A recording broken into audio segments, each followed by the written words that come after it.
ഇന്ന് നമുക്കിവിടെ എല്ല് കറി ഉണ്ടാക്കാം. എങ്ങനെ നമുക്ക് എല്ല് കറി ഉണ്ടാക്കാമെന്ന് നമുക്ക് വീഡിയോയിൽ കൂടി കാണാം വരും. ആദ്യമായിട്ട് ഒരു ചരുവം നമ്മൾ അടുപ്പിൽ വെച്ചിരിക്കുകയാണ്. അതിലോട്ടൊരു 100 ഗ്രാം വെളിച്ചെണ്ണ ഒഴിച്ചു കൊടുക്കുന്നു. വെളിച്ചെണ്ണ ചൂടായ ശേഷം 1 സ്പൂൺ കടുക് ഇട്ട് കൊടുക്കുന്നു.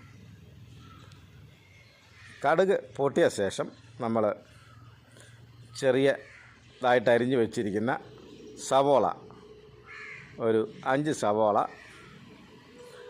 അതിൻ്റെ അകത്തോട്ട് ഇട്ട് കൊടുക്കുന്നു. അത് നമുക്ക് വഴറ്റിയെടുക്കണം.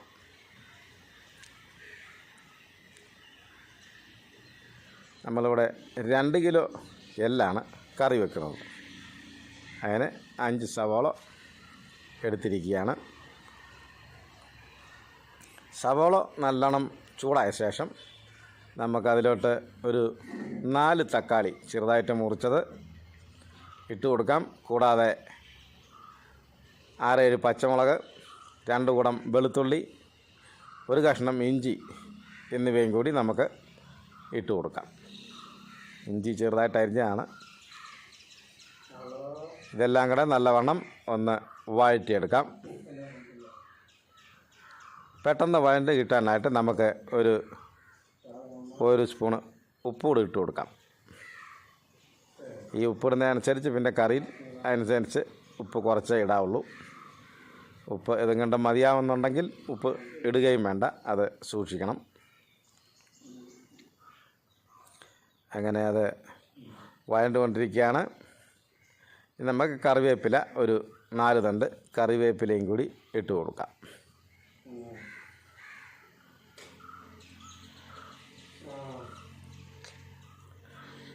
കറിവേപ്പിലയും കൂടി ഇട്ട് കൊടുത്ത് നമുക്ക് നല്ലവണ്ണം അത് വഴറ്റിയെടുക്കാം. അത് വഴണ്ട ശേഷം നമുക്ക് ഒരു 4 സ്പൂൺ കാശ്മീരി മുളക് പൊടി, 1 ടീസ്പൂൺ മഞ്ഞൾ പൊടി, 4 സ്പൂൺ മല്ലിപ്പൊടി എന്നിവ ഇട്ട് കൊടുത്ത് അതൊന്ന് ചൂടാക്കിയെടുക്കാം.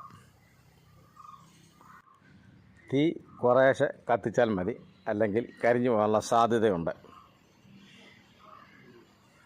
അത് നല്ലവണ്ണം ചൂടായ ശേഷം നമ്മൾ വീട്ടിൽ പൊടിച്ച മസാല, ഒരു 2.5 സ്പൂൺ മസാലയും കൂടി അതിൻ്റെ അകത്തോട്ട് ഇട്ട് കൊടുക്കാം.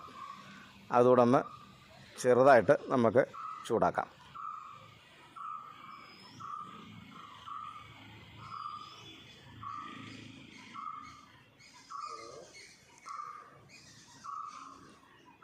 അത് ചൂടായ ശേഷം നമുക്ക് വെള്ളം ഒഴിച്ചു കൊടുക്കാം. ഞാനിവിടെ ഒരു 4 ഗ്ലാസ് വെള്ളമാണ് ഒഴിച്ചു കൊടുത്തിരിക്കുന്നത്.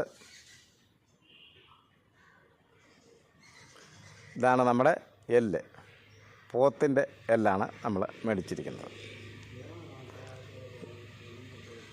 അത് മസാല തിളച്ച് കഴിഞ്ഞു. നമുക്കിനി ആ എല്ല്, ചെറിയ കഷ്ണങ്ങളാക്കിയ എല്ല് നമുക്ക് ആ മസാലയ്ക്കകത്തോട്ട് ഇട്ട് കൊടുക്കാം.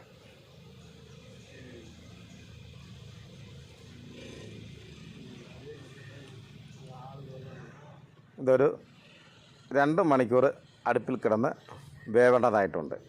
എന്നാലേ അത് നല്ലവണ്ണം വെന്ത് കിട്ടത്തുള്ളൂ. നമ്മൾ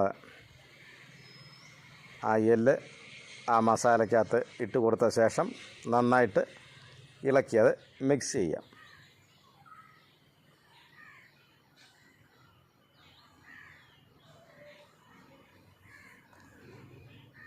മിക്സ് ചെയ്ത ശേഷം നമുക്കത് അടച്ച് വയ്ക്കാം. ഇനി അവിടെ നിന്ന് വേവട്ടെ. നമ്മൾ തുറന്ന് നോക്കുകയാണ്. ഇടയ്ക്കൊന്ന് ഇളക്കി നോക്കണം, അടുക്കി പിടിക്കാതിരിക്കാനായിട്ട് നമ്മൾ ശ്രദ്ധിക്കണം.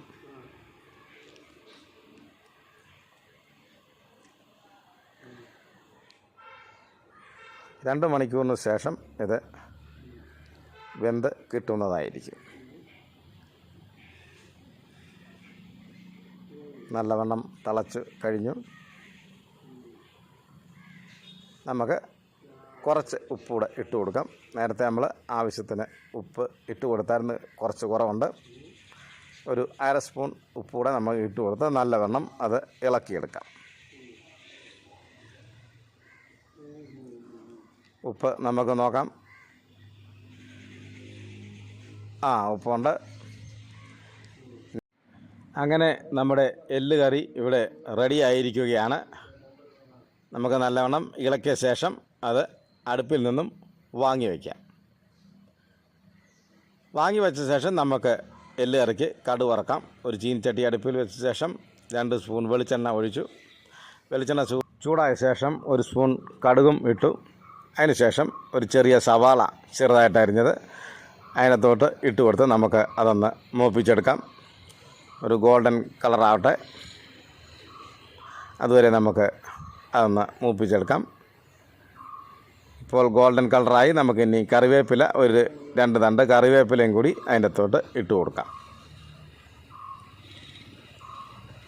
അങ്ങനെ നമ്മുടെ കടുക് വറക്കൽ ഇവിടെ പൂർത്തിയായിരിക്കുകയാണ്. ഇനി നമുക്ക് ആ എല്ല് കറിക്കകത്തോട്ട് കടുക് വറുത്തത് ഇട്ട് കൊടുത്ത് നല്ലവണ്ണം ഇളക്കി യോജിപ്പിച്ചെടുക്കാം. നല്ലവണ്ണം മിക്സാക്കിയ ശേഷം നമുക്ക് അതൊരു പ്ലേറ്റിലോട്ട് കോരിയെടുക്കാം. ഇതാണ് നമ്മുടെ ഏറ്റവും രുചികരമായ എല്ല് കറി. ബീഫിൻ്റെ എല്ല് കൊണ്ടാണ് ഇവിടെ കറി വെച്ചിരിക്കുന്നത്. അങ്ങനെ നമ്മുടെ